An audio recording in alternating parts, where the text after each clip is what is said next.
If you're on the webinar, thank you for joining. We're just waiting for the attendees to log in. I'll start in about 3 minutes. Excellent. It looks like the attendees are sort of slowly coming in. So good afternoon to everyone in Australia. Good morning to everyone in Europe. And thank you for joining us on the Coda Minerals Corporate Access webinar. This is the second one we're doing today. We did an early morning one to accommodate people pre-market in Sydney and Perth, and obviously this one with a mixture of Australia and Europe online as well. So over about the next 20 minutes, I hope to keep it slightly tighter than we did this morning, but we did have plenty of time for Q&A, which was good. I'm going to really talk to events over the last little while, but really I'm working on the basis that most people on this webinar are very familiar with the story. I can see at least 2 or 3 names I know well on the attendees list. And, so I will not be spending a lot of time going over old ground on the assumption that there may be a few people who are new to the story. What I'll say is I will introduce the sort of key aspects of the company very quickly.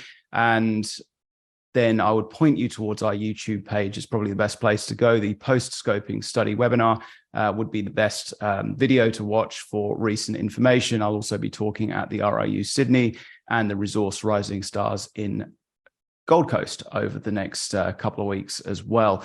So if you're in town, please do come along and see us. We'll be at the booth and also speaking as well. It's 10:30 on Wednesday of the week of RIU in Sydney.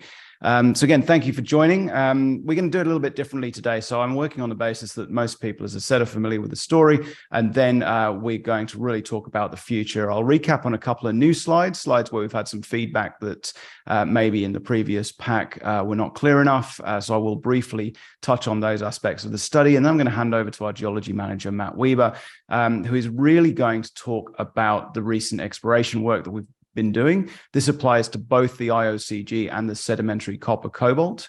There's going to be a little bit of sort of explanation of the geology. So any geologists on the call will obviously have the opportunity to ask Matt some questions and some Q&A.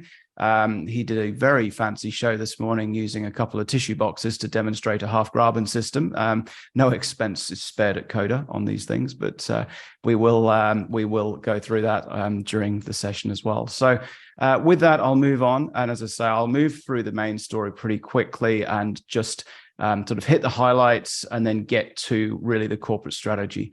So a lot of this webinar has been driven because we're about a month post-scoping study. I've been on the road for about 2 of those weeks talking to shareholders. I think I've done about 40 or so calls and meetings. We've taken some feedback on the pack. We will be demoing a new pack at RIU, but for now, there's sort of a few updated slides in here. And really, look, the question you're going to want to ask is what next and what is the strategy? So that's what we're going to answer today to a much greater extent than we have done before. It's still tight. It's 140 million shares on issue. The share price is annoyingly bouncing around the 22 to 26 mark at the moment, which puts us just over 30 mil market capitalization. Quarterly release this morning with 5.95 million in cash and cash equivalents. So we're pretty healthy in terms of cash, and we'll talk to the programs today that we're working on. With the exception of deep drilling, all of this is fully funded. And so we have a good solid cash runway for now. And I hopefully, during the course of this call, you'll see that there's some very high value work programs as well. The board is still the board. It's still a great board. It's still one of the reasons I still come into work every day. Great support, great people, and really coming into their own as we move through the study. All I'm going to do here is just remind everyone that right now we're surrounded by BHP. We're in the, what was Oz Minerals, I guess, and is now BHP as well. We are 6 hours north of Adelaide on the Gawler Creighton, and we are in probably the best exploration and development jurisdiction on the planet. Excellent ESG credentials, great infrastructure, very active in the region. FMG is very active in the region. IGO is very active in the region. We are very active in the region as well, moving on with our own project. And as I say, it's very well served. Over the last 2.5 years, what we've done, and this is where trying to tell the story a little bit better. We've taken two fairly ordinary open pit resources. We've solved those metallurgical problems. We have then gone exploring, and a lot of that credit is Matt, who is on a call today and talk to you shortly. We've turned a deposit, which was, a collection of fairly disparate holes known about since the time Olympic Dam was discovered, actually before, and then turned that into a resource, what I believe to be, based on a presentation Oz Minerals put out, the sixth largest undeveloped copper project in Australia, and the 11th largest primary copper deposit in Australia. And that's just Emmy Bluff without the open pits or any of the fantastic exploration upside that we're currently working on, and obviously excluding the ICG as well. We've then worked out how to mine it. I had a lot of commentary around, well, this is going to be tricky to mine. And you know what? It was certainly tricky to get our heads around that problem. We had to find the right people. That took some time. But I believe we have done that, and we have solved that question certainly well to and beyond the scoping study level in terms of the quality of the inputs. And we continue to work on other opportunities for the mining as well, including mechanical cutting. So we found effectively taken two deposits, turned them into JORC 2012. We found another one, put in a resource for that. We've solved the metallurgical issues for the open pits. The underground was a little bit better behaved. And we've delivered a study. And the study has had interesting reception. I think retail shareholders have not necessarily resonated with this as strongly as I think, well, we all might have expected.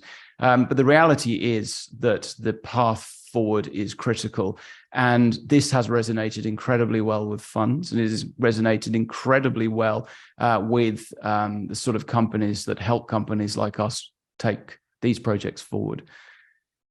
What I'll say about this, and I think everyone knows what the metrics are, so I won't dwell on this too long, technically and commercially robust project for sure, low capex. I'm not sure I would want to be facing a multi-billion-dollar capex bill in the current world situation with cost blowouts. I'm a big fan of the work of Ed Merrow. I've been involved with two mega projects in my life, and I can tell you, once you get north of $1 billion US, life gets really challenging. Financing, scale, cost blowouts. And we see a lot of these projects right through the nickel and copper space, and some of them are very good projects. I make no comment and I give no investment advice whatsoever. What I will point to are the strengths of this project, which is if you're looking for copper, if you're looking for leverage to copper, and you're looking for a really strong capital intensity, so that NPV to CapEx ratio, I believe Coda has a great future here. Just 277 million pre-production CapEx, 438 peak negative cash flow, with some of that early cash flow potentially helping with future financing, for example. Just a word on CapEx. A lot of companies do their best to hide their total CapEx. The pre-production CapEx is often the only figure you really see anywhere near presentations or the front page of an announcement. We have taken the view that we want to be much more transparent than that. But again, that pre-production of just 277 is a real strength of this project. And I'll talk to those flow sheets in a minute. So in terms of copper, we believe that we have one of the strongest IRRs in the peer group. We're just currently trading at 5% net asset value backing, roughly. And I believe that there's a lot of upside here. So again, one of the issues with a study is sometimes you're capping your upside. I hope by the end of this presentation, you will realize that is very, very much not the case with this study. It's really creating more of a baseline. We have some upside opportunities here with the study, but also the exploration remains a really good opportunity. Look, I'm not going to dwell on copper. If you want to talk copper, give me a call, because I love talking about copper. One thing I will say is that I have a lot of conversations about copper with all sorts of people. It's kind of interesting that, it's become more of a mainstream topic, not just boring mineral economists like us. And, a lot of people just don't seem to be putting their money where their mouth is at the moment. It's a huge, huge market. It is going to take a lot to move it. The massive coming electrification, I believe, is likely to do that. I won't dwell on this for any more time, other than to say that the projects which benefit from rapid changes in commodity cycle changes tend to be small and nimble, and they tend to be ready.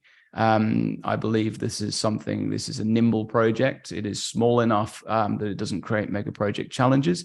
And I believe that we will be ready based on the work that we're currently doing. This is a slide that we've updated. I've had some feedback that the previous one was somewhat confusing. So just to be very clear, the mining plan, the proposal really to get at this mineralization starts at MG14, just 15 meters below the ground. Look at those grades, 1.42% copper in MG14. This is many multiples of a lot of projects globally. And again, pretty much just below 15 meters of dune sand. Followed up by that with Windabout. Again, this is our problem child. This is our worst deposit. It's in truth, well, it is the problem child, and we've had to work pretty hard to make sure that we can optimize this. 18 million tons coming down to just 6 million tons, but still at 1% copper. Great cobalt grades. We're talking 1.71% copper equivalent. The cobalt being wonderfully behaved, 90% plus recoveries to concentrate. 96.7% into albumin and POX. Really solid numbers here from that cobalt. And I'll talk to the flow sheet next. Underground, challenge with underground is the time and cost it takes to get down there. So having a couple of pits for a total of about 7.2 million tons of mineralization, all above 1% copper without the cobalt credits, closer to 1.8% copper equivalent. Having those to mine before you get to the underground really helps. And so I would say that this is a project that has a lot of advantages in terms of that structure and the mine planning. We obviously need to do more optimization of that. There is some upside still to come, but again, Emmy Bluff, 26 million tons at 1.42% copper, 1.86% copper equivalent, really solid grades here, even for underground. Again, some feedback that we had before in terms of the processing, just it was a bit confusing with phase 1 and phase 2. So to put this very simply, we start with phase 1, that's MG14. Why? It's high grade, it's low, it's higher copper, it's lower cobalt, it's better behaved in terms of metallurgy, it creates a nice saleable concentrate that's well within normal copper bounds. And we believe we can produce this from just a simple flotation-based flow sheet. Where phase 2 kicks in, so you've got about a year of concentrate sales from MG14 and Windabout. Your downstream processing, as you can see here, a little bit more complex. Normally when you talk about downstream processing, you are talking plus, $500 million capexes, roasters, and all those good things. Here we, again, are just talking about a couple of $100 million additional in capex. This allows us to produce copper cathode, cobalt sulfate, zinc carbonate, silver doré, to be masters of our own destiny and to really benefit from not only marketing benefits, but the potential for some premium as well. Premiums for being in a tier 1 location, premiums for especially the cobalt. We expect this will go to battery grade as the current plan. So that gives us not only advantages in terms of the marketing, but we now have access to all of the critical minerals, grants, various initiatives, support that one is seeing right now. And we are waiting on the announcement of grant awards from the most recent CMDP program. And so this is a real advantage. The Australian government doesn't want to see dig and ship. It wants to see downstream processing. And for under $300 million in additional capex, this seems like a very good idea to me. Taking the full capex bill to about 597, well under $500 million US, not even close to mega project territory, and what we believe to be eminently manageable. The infrastructure again here is fantastic. You can see that MPL, that's Oz Minerals, I guess now BHP. Same up here, BHP White Tiger Farming at the top, Oz Minerals, and then FMG just slightly to our north as well. We have phenomenal advantages in where we are in terms of roads, power, water, one of the world's most renewable grids. It's a great place to be working. It just gets better with the heritage and ESG credentials as well, obviously being a green energy hotspot and a tier 1 location. I won't dwell on this slide. We've just sort of rebuilt it to make it a little bit easier to read, but ultimately very strong 277 pre-production capex, 570 mil pre-tax NPV. That translates to about 340 post-tax and a 26.5% IRR. That capital payback includes all the capex as well, so we're not trying to hide anything there. Really good leverage to copper, as I've talked about. The capital intensity is very strong. I had an email after the last webinar this morning that basically said, well, I think you're insane to be using $8,800 copper, and I agree. I'd like to remain roughly within the bounds of what our peers are doing. But certainly once you get north of 10,000, it starts to get very interesting indeed. Many MDs have come unstuck saying things like that in terms of future commodity prices.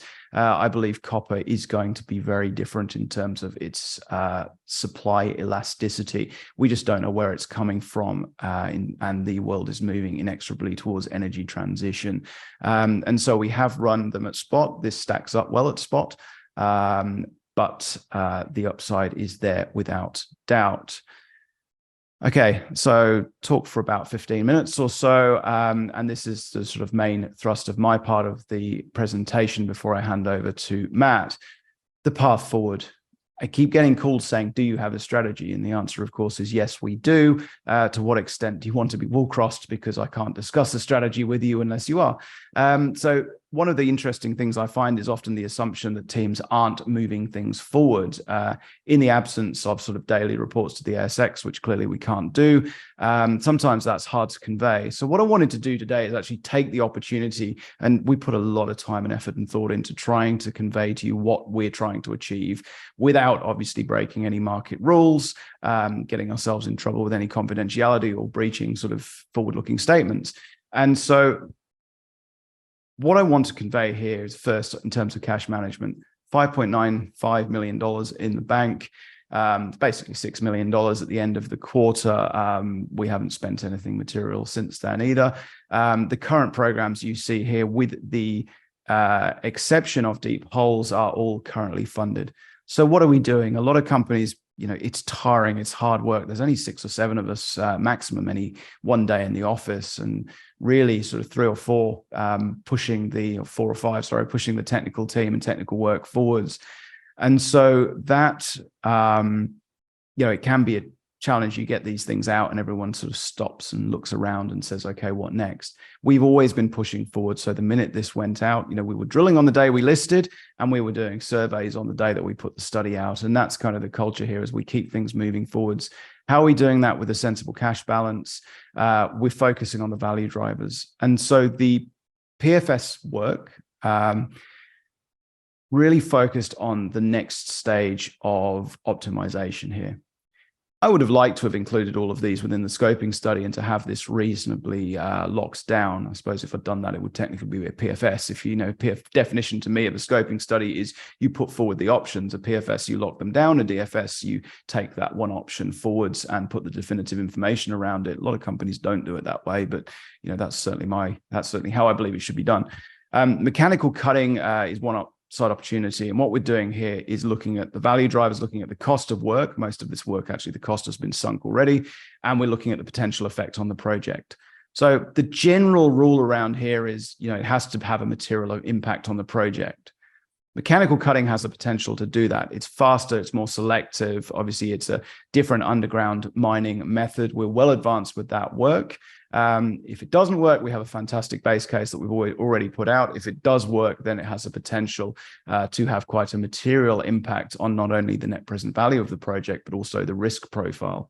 That may or may not be used in tandem with XRF ore sorting. Ore sorting can be a dirty word, but in my experience, where it's used as the make or break for a project, especially with refractory, challenging metallurgy, then it can be a problem. But where it's being used for incremental improvements, then it can have a material impact, and it is used all around the world. It is expected to work very well. Initial test work, which we put out in the study, has worked very well in terms of helping us be more selective in the way that we move this material, lowering cutoff grade, extending mine life. This is really Matt's baby, so I'm probably explaining this incorrectly. But in reality, what this is another major upside opportunity for very limited cost.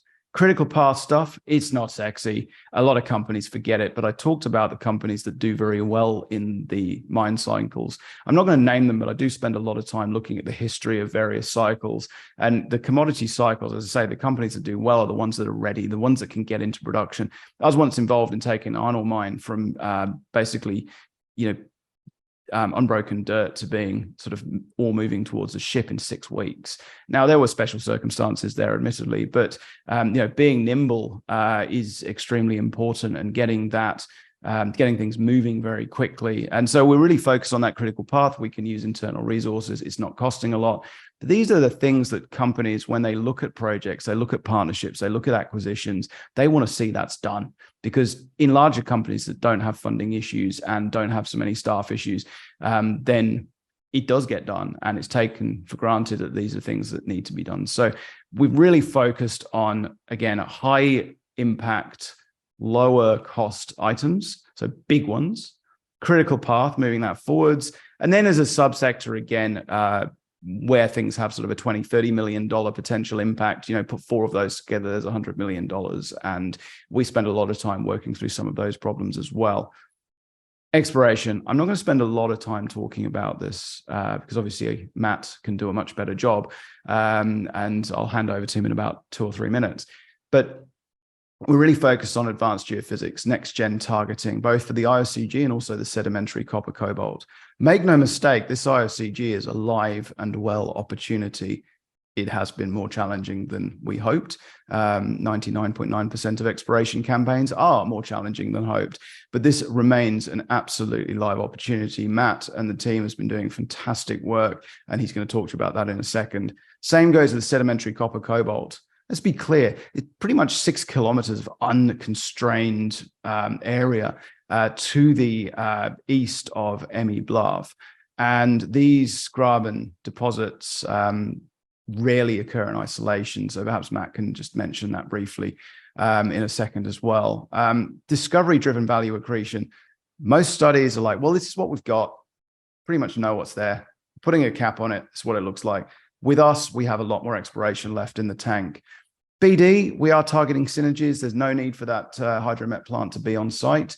Anything that can produce a truckable concentrate is definitely of interest, whether that's pegging new ground, and we have pegged some new ground recently, or whether that is existing or historical stuff. We are looking around quite extensively, and we believe that we will be, Coda will be the first company to have a hydromet plant on the Gawler Craton. And that has some very real advantages, especially when you have roughly at the moment 14-15 year mine life. In terms of commercialization, then, as I said, we're not come raise right now. I know most companies the other side of a study are. We've managed that cash very carefully. The current programs, with the exception of deep drilling, are fully funded. So what next? Do we have a plan? Yes. What is it? We've got a data room set up. It's very professionally done. We have everything in the right place. We are in discussions. I will emphasize these are very early stage, but we are in discussions with a number of parties. We have a plan. We have a target list. We have groups. We have various structures that we are considering. That those structures include pushing this forwards ourselves organically, but it also includes various funding pathway options. This is the lifeblood of success of a company like ours. I think a lot of teams get this wrong, either through not thinking about it or through just blindly wanting to do it themselves at the sort of cost of all other options. Everything is on the table. We have an experienced board with a lot of corporate finance experience. I'll quick plug for Colin at Xanadu. He's taken a challenging deposit, and you can see finding that funding pathway forward has effectively nearly doubled the share price in the last few months. Coda is very different to that. That's I'll draw another analogies other than finding good commercial paths forward. That's integral. The downside, of course, is that the next move is often quite locks you in. And so you have to get it right. So in the meantime, we have plenty of cash. I think we roughly have 4 quarters in the bank based on the ASX quarterly metrics. And then beyond that, we should have a little bit longer as well. So we've got plenty of money. We've got plenty of work to be doing. And I think we're doing a reasonable job of focusing on the things that matter. Talking of the things that matter, let's face it, without exploration, an exploration company is nothing. And so I'm going to hand over to Matt for roughly the next 10 minutes. Before I do, Matt, keep it simple, though I can see at least one geologist on this call. And if you have any questions, there's a Q&A section within Zoom. Please pop them through. I've got the thing up on my other screen, so I'll see them and we'll answer them. So with that, thanks, Matt. Yeah, thanks, Chris. Before I get into what we've been doing recently, it's useful to set the scene and give everyone a little context on the project and its sort of broader history. So people have been looking for IOCG at Elizabeth Creek basically since the discovery of Olympic Dam. It was identified pretty early on as another potential IOCG hotspot, and people just started putting down deep holes into gravity anomalies, not necessarily with a solid structure around that exploration. It was a different time. And they did that in Emmy Bluff, and they hit some encouraging things, not necessarily spectacular, but solid, and enough to get it on the map anyway. So the project then went through a series of hands before it came to the current team. And when we got hold of it, it was pretty obvious that while we were looking at it primarily for the sediment-hosted copper, we also knew that we had to take the IOCG pretty seriously. So we set up a number of geophysical studies and reviews, project scale, large scale ones, with a number of different consultants till we found the right ones. And that the process there was essentially narrowing down our series of targets, and there are a lot of potential targets on this ground, and prioritizing essentially target ranking exercises. That was narrowed down to Emmy Bluff, and that was principally on the basis of the drilling history, but also on the geophysics. And we were targeting a low magnetic, high gravity anomaly. And you can see on this image that the darker parts to the north, east, and southwest are the mag anomalies, and the red is obviously the gravity.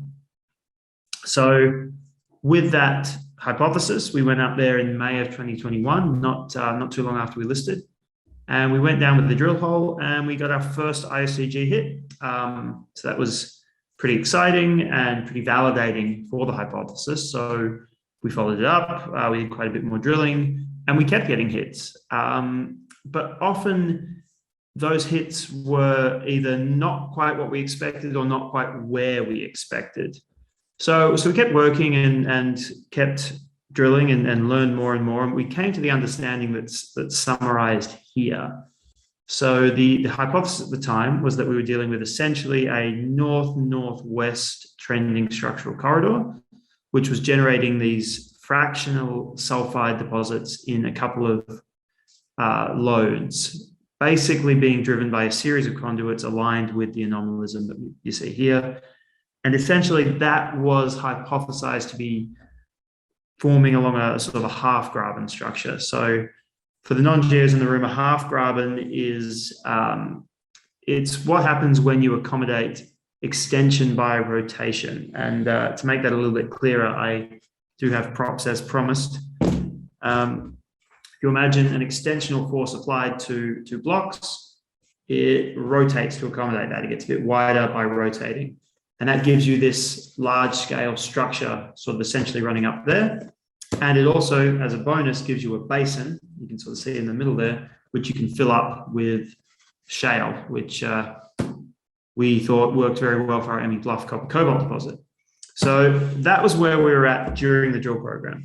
But as I mentioned before, that model didn't fully explain everything that we were seeing. So we figured that the best move after we put a few holes into this was to consolidate what we knew. We did some reviews of the core. We got some outside experts in, and then we decided we need to move away from drilling for a bit and towards geophysics to really help define the system on a very broad scale now that we had the small scale detail that we needed from drilling. And so this is where we've gotten so far. If you could just jump ahead, Chris.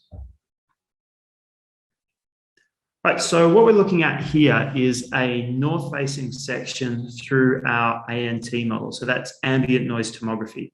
Without getting too detailed into the physics of it, it's essentially using passive seismic to map the velocity profile of the subsurface, roughly the density of the rocks. It's not perfect, but it's close enough.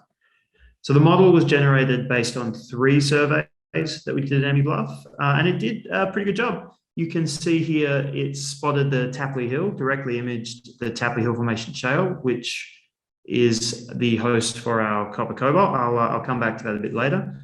But it's also really quite nicely picked out the basement there.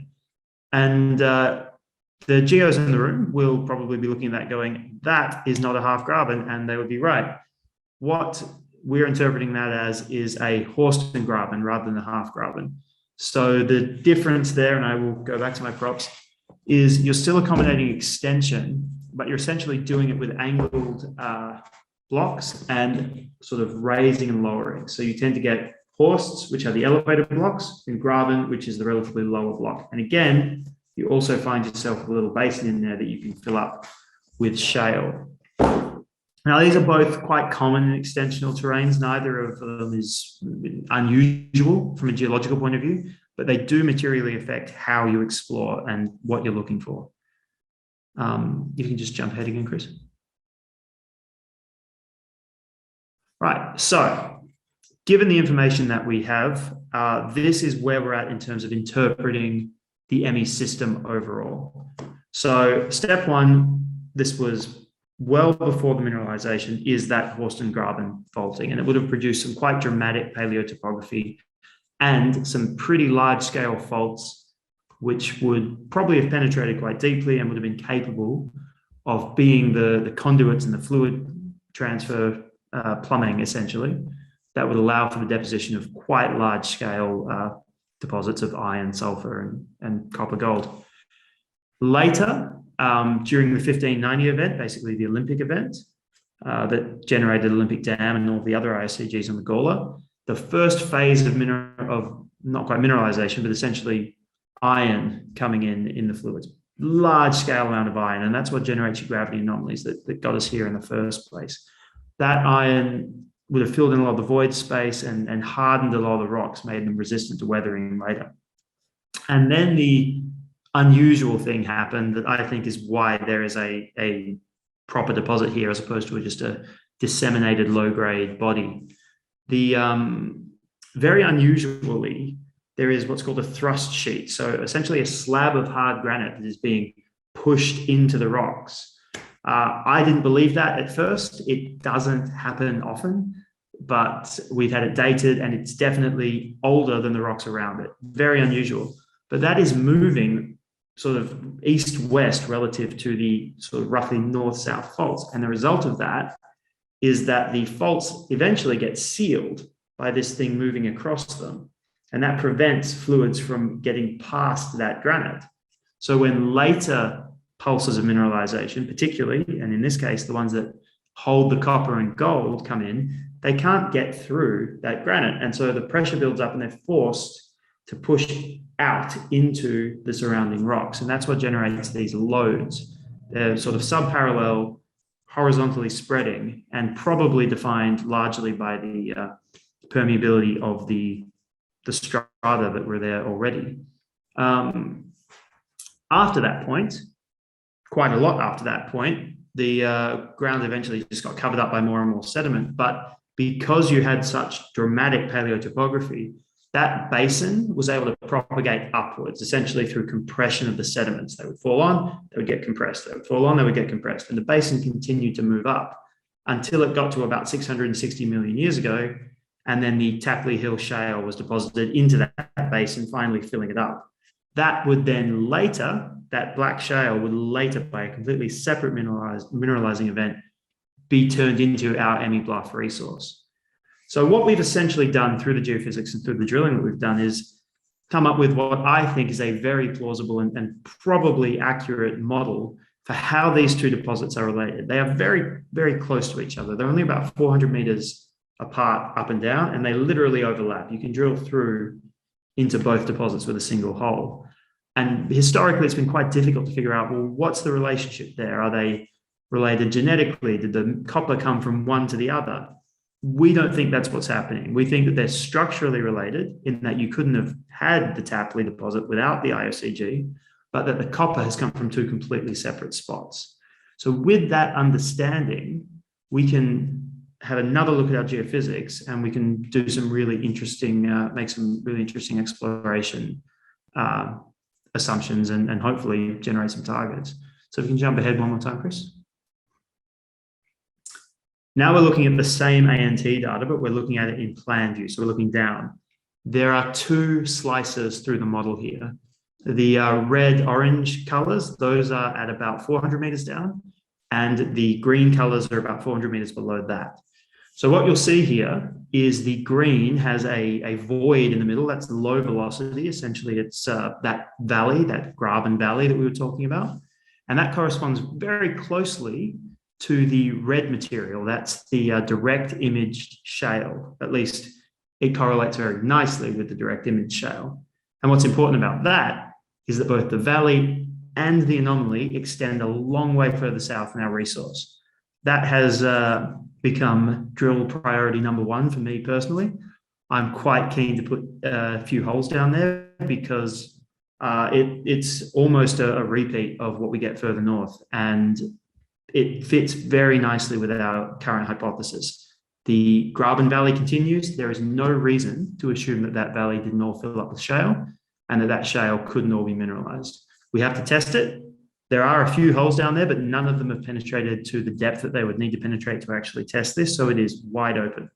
There's also a few other little spots out to the east, and as Chris mentioned, these Horsten Grabens, they don't tend to just form on their own. They tend to form in sequence along the axis of extension, which is east-west in this case.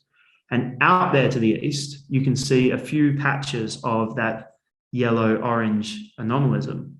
At least one of them to the southwest there has been drill tested, and it did hit Tapley. That particular hole wasn't mineralized, but that gives us a lot more confidence that the geophysical method is actually detecting Tapley out there.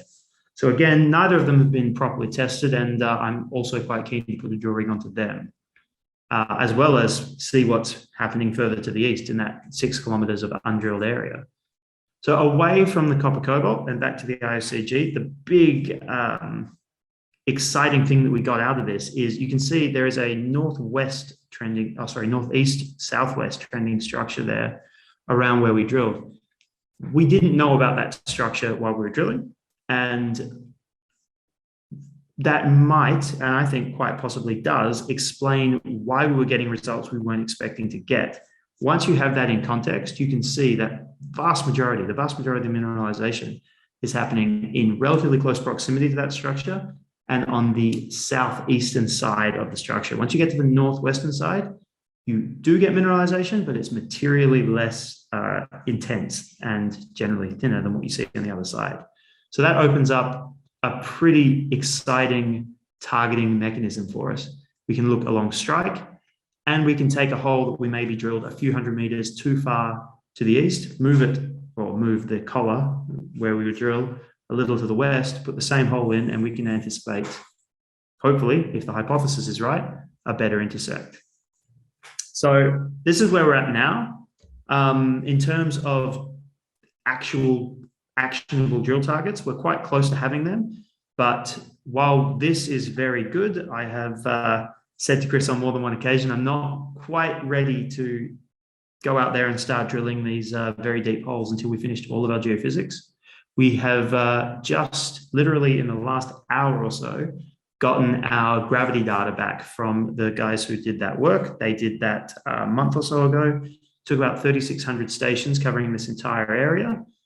And that is going to head off to get 3D inverted with geological constraints. So we're taking all of the data that we've taken over the last few years, plus all the historical data, not just the gravity, not just the ANT, but also the magnetics, historical MT, all the drilling we can get. We're going to put all of that together into a single interp. It's going to be the most comprehensive model and interpretation of the entire ME system that's been undertaken since explorations happened there, which is about 30 plus years. And once we have that, we should be in a position to really hit this IOCG in the places where it's by far and away the most likely to be mineralized. I'm looking forward to it. I'm very keen to get out there and stick a few more holes in this thing. And yeah, that's where we're sitting from an exploration point of view. And I'm pretty excited about what the next few months hold. Thanks, Matt. We have a question here. So This is from a friend of ours, but a tough question, I think. I like the NT results. What are your plans for expansion of the survey onto your regional package in search of comparable geological environments? So I guess it's talking about the wider package, and maybe we can also just talk to the immediate area around Emmy Bluff and Emmy ICG with all those targets there, Matt. And then what is your current thinking on the scale of deposit tons and grades required for development of a deeps target? So I think to tackle the first question first, I think, Matt, you're probably best to talk to that. Look, it's not something we've firmed up yet in terms of exactly how we're going to attack it. The ANT probes that we got to do this work, I think we set it up in, if I recall, March of last year or the first half of last year, and we didn't get access to the probes until December, January. So there is quite a lot of demand for those probes. There are more coming onto the market, and we're still talking to the guys who did the survey. In fact, Chris was speaking to them yesterday. So we are still engaged with those guys, and hopefully we'll be able to use either this technology or now that we know what we're looking at, we can use other technologies and make a direct comparison. So it's something we want to do. It's just a matter of getting the logistics right and figuring out the timing. So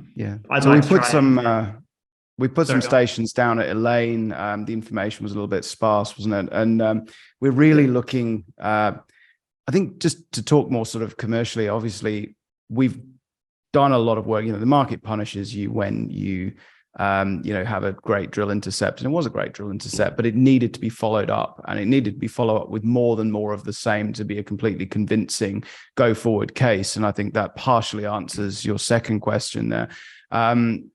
This area, we have multiple targets around here. Some occur on our side of the boundary, some straddle the boundary with what's essentially BHP. But there is quite a lot of work to be done in this immediate area. And I think we've always had the focus on this northwestern part of the tenure as the most prospective area. Commercially, and this sort of goes to funding it as well in terms of, what next. To test the current hypothesis, we've worked really hard to use all the data we can. And okay, we don't have all of the final data in yet, so we'll make a final decision once we do have that. But it is our belief and assumption at this point that there'll be a relatively small number of targets coming off of this, and they'll be very much risk assessed and and analyzed to the point that you can't really do anything more without a drill rig. To test that is not an enormous cost, 2 to 3 drill holes with a couple of wedges, in that immediate area, primarily around where Matt's sort of saying in terms of the excitement. Testing the wider package would likely be a function of because we had good coverage, as you can see here, of that area. And then also possibly in terms of how we fund it, whether we look to work with a partner or whether we do it ourselves. And I think that will affect that as well. In terms of size and grade, I mean, there's a couple of points here. Someone was saying to me this morning, well, if you find an ICG, you'll sort of forget about Emmy Bluff. And I said, oh, absolutely not. That's not even close to the case. They're both copper deposits. They're very close to each other. And if you're putting a decline down to the deeps, then suddenly Emmy Bluff becomes a very, very nice sort of, strawberry on top of the cake. If that cost is already sunk, it becomes a very economic deposit in all likelihood. In terms of the grade and tons, I don't know if I'd want to hazard a guess. We know that, for example, Carapatina is roughly 4 to 5 million tons contained. There were some independent estimates that what we found already is sort of roughly an eighth of that. Certainly that's hand wavy non-JORC, and I'm just pointing towards some broker research a while ago. Then I can't comment on whether or not that's accurate, to be frank. But we found a reasonable accumulation of copper. It's very little doubt in my mind that what we found on its own would be economic. It almost certainly wouldn't be. If you're down at Emmy Bluff, there are some questions there in terms of option value depending on the copper price. But ultimately, what would need to be there? We know that the grade thing is probably overcooked in a little bit, in that the average mine grade at Carapatina is around about 0.8, 0.9% copper, but that of course is a function of depth. It's a function of dollars or revenue per vertical meter as well. So I'm going to dodge the question a little bit, but it's ultimately a function of grade. It's also ultimately a function of the structure, and it's also a function of the geometry of any deposit. to answer the question, and I'll go out on a limb here about what would get me personally insanely excited. Matt, you're welcome to chime in as well. I reckon 100 meters plus at 1+% gets me very excited, and something north of that gets me very, very excited. Is that? I'm sure we've talked about this, Matt, many times, but I don't know if I know the answer. The big thing that gets me is the geometry of it.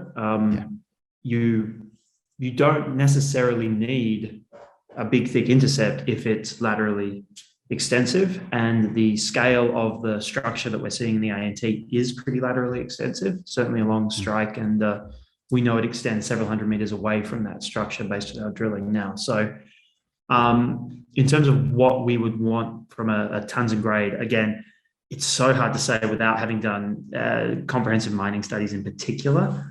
But I would just point out that we have a project, we have a scoping study that's put out that says that just going down to Emmy Bluff has a $570 million pre-tax NPV. And in so doing, you're building a plant, you're building all your infrastructure, you're building a decline that gets you down halfway. I don't think that this needs to be anywhere near the size of Oak Dam West or a Carrapateena even to be economically viable when you have all of that already in place. Not saying it can't be, I'm saying it doesn't need to be. Absolutely agree. Yeah. Ultimately, it's a function of many, many things, none of which we currently know. What we do know is that there is enormous accumulation of copper above it. We believe, though I suspect there's a few geologists might argue with Matt, but I'm going to back Matt. We believe they're probably a function, obviously, of the same structures, but a function of different mineralizing events. And we know, therefore, that there is copper from we believe there's copper from two mineralizing events in this system. We've found significant accumulations of IOCG mineralization, cooked up, all the things that you want to see, very altered rock. There looks like there's been some significant activity down there. What we found to date is exciting, not quite enough. The most recent work, I believe, is, as Matt said, the most significant work that has been done to date ever on this. And that should give us great targets. In terms of how we fund it, I know there's a question there. We fund it organically. We fund it ourselves through hard work, making sure that the story gets out there and finding people who are keen to take that risk, and obviously also potentially reap that reward. Alternatively, we work with a deeper pocketed partner, and I would certainly rather own a smaller percentage of a tier 1 world-class IOCG than a larger percentage of some untested targets. In terms of Emmy Bluff, there, of course, is a challenge there in making sure that we don't give away any value in what we believe to be a very valuable deposit on its own without the IOCG. And so we are working on that. We're working through a lot of strategic planning, and I believe that is fundamental to our success. But,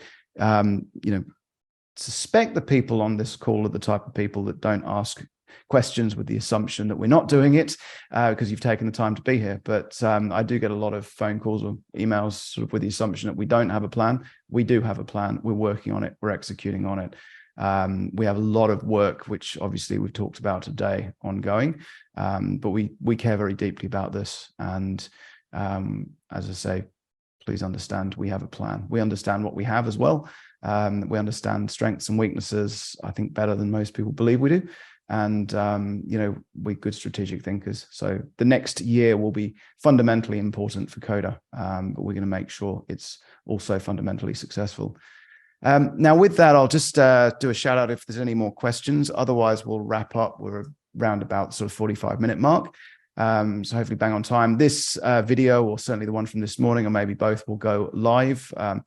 I'll see if I can choose the best one from the two.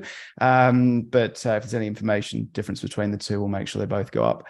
One ask from everyone, and I asked this morning as well, we try and maintain the lowest cost IR possible. We do all of our Twitter, all of our LinkedIn, all of our sort of social media in-house. We, as you've seen, don't invest in hugely expensive, flashy props.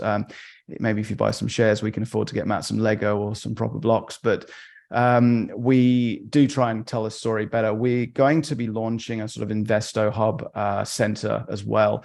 And I think this will hopefully become quite a fundamental hub for people who want to engage with us better. So you will get an email relatively soon if you've registered for this webinar or if you've registered with us online. And go to codaminerals.com and register to sign up for the newsletter. We do not spam you. We're pretty careful with what we do. We try and keep it a once a week. But we will be launching a better system. So please, if you're so minded, have a look. There's opportunity to use it without signing up. But if you sign up, it really helps you ask questions and get to us. Failing that, info@codaminerals.com, and I answer everything personally. It comes straight through to me.